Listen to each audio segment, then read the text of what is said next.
For more, let's turn to lawyer and commentator Eduard Salsas here in the studio. Thank you for being with us on France 24. Hello. You yourself, half Catalan, half Castilian. You just heard Sarah Morris there saying, well, it's too early to say. This is it seems like a lot for people watching from the outside, 9 to 13-year sentences, but it's less than what it could have been. Your reaction to the verdict? Well, it's less than what it could have been, but in any case, and I think this is the lawyer speaking, regardless of your position or your thoughts on Catalan independence, it's a dark day for fundamental rights. The facts, like the demonstrations that were object of this trial, are less important or less tumultuous, that was the word used by the judges, than the final of the Champions League. So it's a dark day for fundamental rights because fundamental rights have been undermined. There's little room, very little room in Spain now with this case law for the freedom of association, the freedom of demonstration. So it's a dark day for fundamental rights. So in a way, yes, they got half of what of the sentence they could They got half of what they wanted, and there's this talk of weekend furloughs and some kind of deal perhaps down the line as we look beyond the upcoming snap general election. Of course, there's being a lot is being said about this arrangement of giving the prisoners the possibility to spend the weekend at home.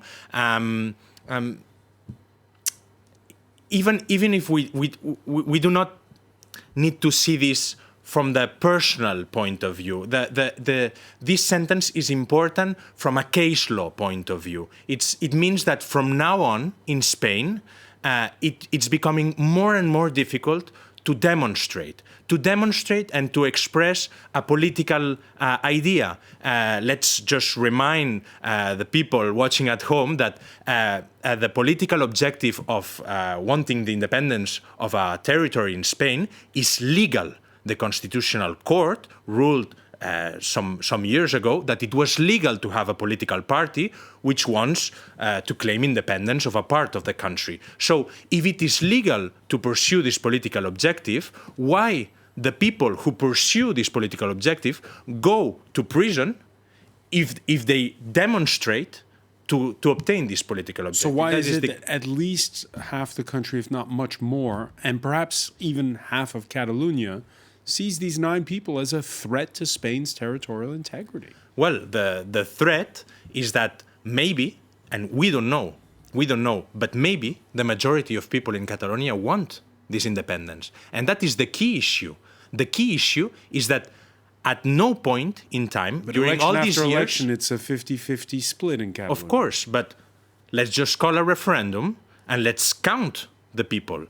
All what the Catalan independentists have been asking for is for a referendum. They haven't been asking for a unilateral proclamation of independence. They ask to count people. They ask to call for a referendum.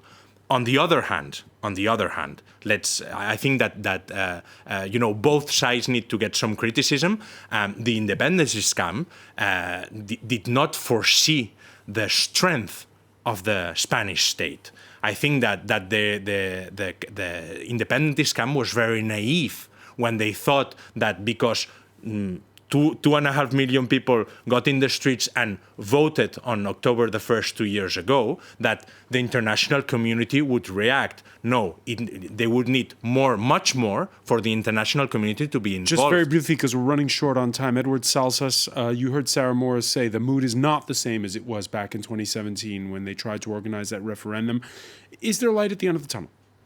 Well, I think that they need to sit down and dialogue. The solution is dialogue. This is not a legal issue, it's a political issue. And political problems get political solutions.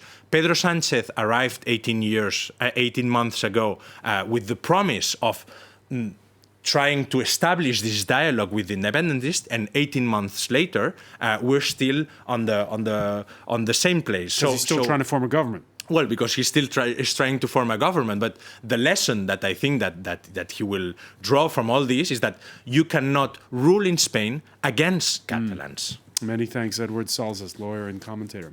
Welcome.